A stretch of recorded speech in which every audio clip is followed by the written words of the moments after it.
Kantin GOR merupakan salah satu titik terpadat di lingkungan kampus, terutama pada jam istirahat kuliah. Nah, di sini, minuman kemasan plastik tentunya dikonsumsi dalam jumlah yang besar setiap harinya. Masalah utamanya, kami sering mengidentifikasi banyaknya minuman botol bekas plastik yang tidak berakhir di tempat sampah, tapi berakhir di tempat-tempat seperti meja, lantai, ataupun sudut-sudut kantin. Nah, di sini juga kami melihat potensi nih, seperti ketersediaan tempat sampah, pergerakan pengunjung yang teratur, dan peran petugas kebersihan yang sudah mulai menunjukkan kepedulian terhadap kebersihan. Kalau kalian mau tahu lebih lanjut hasil dari field study kami, yuk langsung aja kepoin hasil video kita. Kantin GOR adalah salah satu area terpadat di kampus, terutama pada jam istirahat kuliah. Setiap hari, banyak minuman kemasan plastik dikonsumsi di sini. Namun, tidak semua botol berakhir di tempat sampah.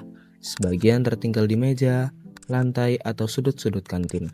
Di saat yang sama, sebenarnya sudah tersedia beberapa tempat sampah, dan ada petugas kebersihan yang rutin menjaga area ini tetap rapi.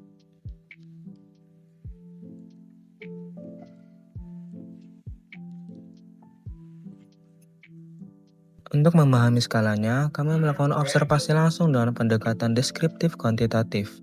Pengamatan dilakukan pada pukul 10, 11, 12, 14, 15, dan 16. Pada setiap jam tersebut, kami menghitung jumlah botol plastik bekas minuman yang tidak berada di tempat sampah. Variabel utama yang kami amati adalah jumlah botol yang tercecer, sedangkan waktu pengamatan dan tingkat keramaian kami catat sebagai faktor yang memengaruhi.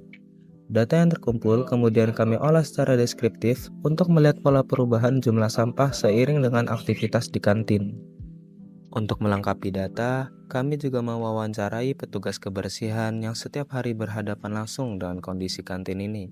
Kendala terbesarnya dalam menjaga kantin ini biar tetap bersih itu gimana?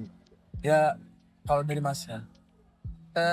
Kalau bisa ya dari mahasiswanya sendiri bisa langsung dibuang ke tempat sampahnya. Jadi biar dari Masnya juga kayak nggak perlu yang Iya. seberat itu untuk ngambil sampah lagi, Iya. terus ngambil piring lagi. Ya, soalnya kan kalau dari kami kan udah ngambil piring terus masih ada sisa makanan dari piring itu. Sedangkan kalau yang kayak plastik-plastik dari es sama itu yang bisa dibuang sendiri gitu.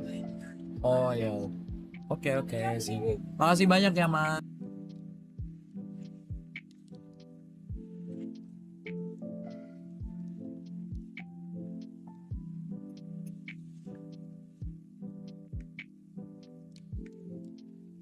Grafik ini menunjukkan jumlah botol plastik yang tidak berada di tempat sampah pada setiap waktu pengamatan. Terlihat adanya peningkatan jumlah sampah pada jam-jam ketika kantin lebih ramai, terutama sekitar waktu makan siang. Ketika aktivitas mulai menurun, jumlah botol yang tertinggal juga berkurang. Hal ini menunjukkan bahwa pola konsumsi minuman kemasan sangat berkaitan dengan penumpukan sampah di area makan jika tidak diimbangi dengan perilaku buang sampah yang baik. Sekilas, botol plastik yang ditinggal di meja mungkin hanya terlihat mengganggu pandangan. Padahal, sisa minuman di dalamnya dapat menjadi media tumbuh bakteri dan jamur. Penelitian Watanabe dan rekan-rekan tahun 2014 menunjukkan bahwa minuman dalam botol plastik yang sudah dibuka dan dibiarkan pada suhu ruang dapat terkontaminasi berbagai mikroorganisme penyebab gangguan pencernaan. Tinjauan Angaye tahun 2025 juga melaporkan adanya bakteri seperti Escherichia coli pada minuman yang disimpan di botol PET yang dipakai ulang tanpa dibersihkan dengan baik. Artinya, kebiasaan minum, taruh, pergi di kantin bukan sekedar masalah estetika, tetapi berpotensi menurunkan kualitas sanitasi dan meningkatkan resiko kesehatan bagi pengguna kantin. Di tengah permasalahan ini, kami juga menemukan potensi dan kearifan lokal yang bisa diperkuat. Petugas kebersihan yang konsisten menjaga kantin tetap rapi, mencerminkan nilai gotong royong dan tanggung jawab bersama di lingkungan kampus.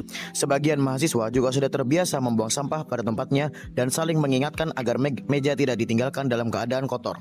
Kebiasaan-kebiasaan ini dapat dikembangkan menjadi budaya kolektif di lingkungan kampus. Permasalahan sampah botol plastik yang berceceran di kantin pada jam-jam tertentu bukan hanya persoalan kedisiplinan, tapi juga kurangnya sistem yang dapat memandu perilaku pengguna secara otomatis. Karena itu, kami menawarkan solusi berbasis Internet of Things atau IoT untuk menciptakan pengelolaan sampah yang cerdas dan efisien. Solusi pertama adalah penerapan Smart Bin atau tempat sampah pintar berbasis sensor. Smart Bin dilengkapi sensor ultrasonik untuk mendeteksi jarak dan membuka tutup secara otomatis, sehingga mahasiswa tidak perlu menyentuh tempat sampah. Selain itu, sensor berat dan sensor volume dapat memantau kapasitas sampah secara real time. Ketika tempat sampah hampir penuh, sistem akan mengirimkan notifikasi ke petugas kebersihan melalui aplikasi, sehingga pengosongan bisa dilakukan tepat waktu dan tidak terjadi penumpukan. Solusi kedua adalah pemanfaatan kamera kecil berbasis AI untuk mendeteksi jenis sampah, khususnya botol plastik. Dengan mendukung model computer vision sederhana, Smart Bin dapat mengidentifikasi apakah sampah yang masuk merupakan botol plastik, lalu secara otomatis mengarahkan botol ke kompartemen daur ulang.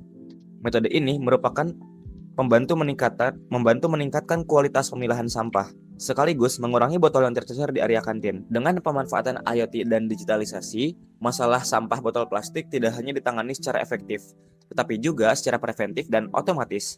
Teknologi ini mendukung terciptanya lingkungan kampus yang bersih, modern, dan berkelanjutan.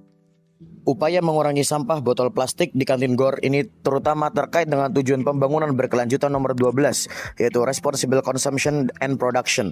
Perubahan pola konsumsi dan kedisiplinan dalam membuang sampah, mendukung penggunaan sumber daya yang lebih bijak dan pengurangan limbah.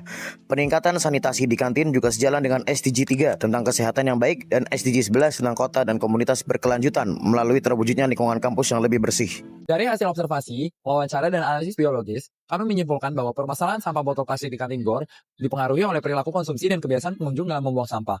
Namun, kami juga melihat potensi adanya perbaikan melalui perubahan perilaku individu, penataan lingkungan, dan penguatan kearifan lokal kampus yang menjunjung kebersihan dan tanggung jawab bersama. Saran dari kami, mari kita mulai langkah sederhana dengan menghabiskan minuman tanpa cairan di dalamnya dan membuang botol ke tempat sampah tanpa meninggalkannya di meja. Karena perubahan yang besar akan dimulai dari langkah-langkah yang kecil. Nah, pertanyaannya, ketika kita berdiri dari meja kantin, apakah kita sudah membuang botol ke tempatnya seharusnya?